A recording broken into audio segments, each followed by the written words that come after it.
We're going back to 17th century France for an incredible story that, honestly, holds a lesson about power that is just as relevant today as it was hundreds of years ago. So, I want you to imagine something. Picture yourself hosting an event so spectacular, so over the top, that people would talk about it for generations. A party that basically solidifies your reputation as someone with incredible taste and serious influence. Okay, now imagine that very same party leads directly to your arrest. And not just that, but to you being thrown in prison for the rest of your life. Sounds crazy, right? But this is a completely true story. So let's talk about the man at the center of all this, Nicolas Fouquet.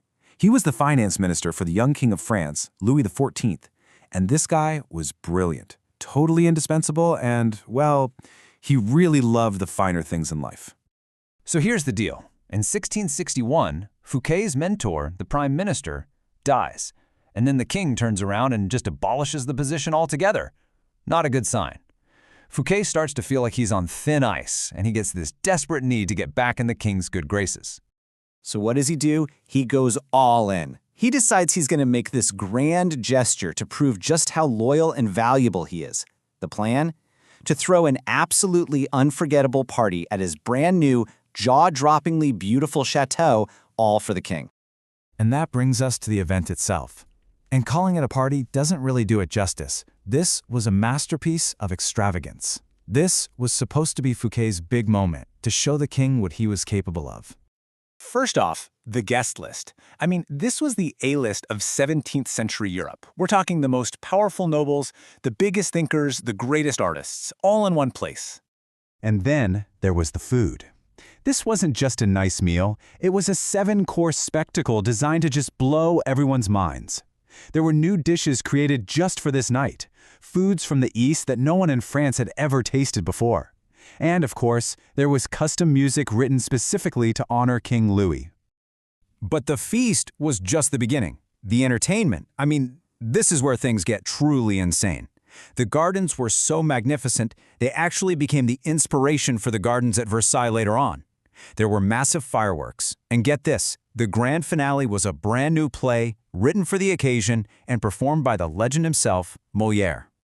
So as you can imagine, everyone is just floored. They're all in agreement. This is the most amazing event they have ever seen.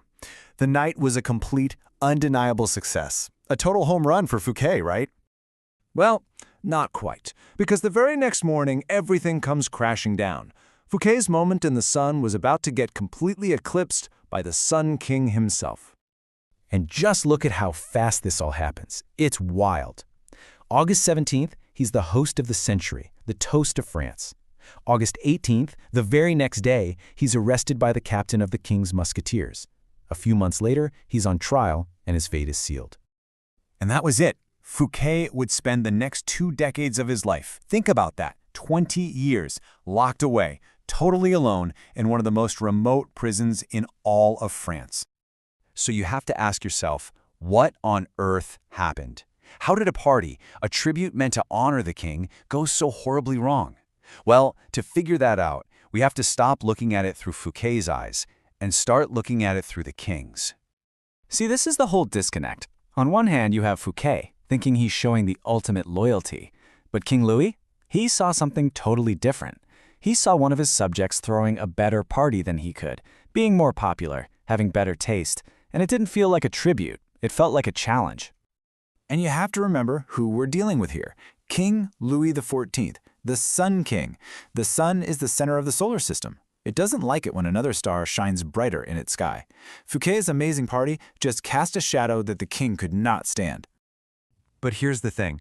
A king can't just come out and say, "Hey, your party made me feel insecure," right? No way. So he needed an excuse, a pretext, and he found one. He accused Fouquet of stealing from the state treasury to pay for it all. It was the perfect cover to get rid of a man who, without meaning to, made him feel small. Okay, so this is way more than just a dramatic story from history. This whole saga gives us our first and, you could argue, most important law of power. It's a principle that's just as true in an office today as it was in the court of the Sun King. And here it is. Law number 1, never outshine the master. It's a crucial lesson that Fouquet learned in the most brutal way possible. Your desire to please and impress can so easily be seen as a desire to show someone up or even replace them. So what does this actually mean for you today? It means you have to be smart about how you display your talents. It means letting your boss take the credit for some of your ideas. It means making sure the people above you feel secure, brilliant, and comfortably superior. Your light should make them look good. It shouldn't blind them. And that really leaves us with a pretty powerful question to think about. In your own life, in your own career, whose brilliance are you reflecting? Because as Nicolas Fouquet's story shows us, your success often depends less on your own brilliance and more on how you manage the egos of those above you. It's a dangerous game, and one misstep can cost you everything.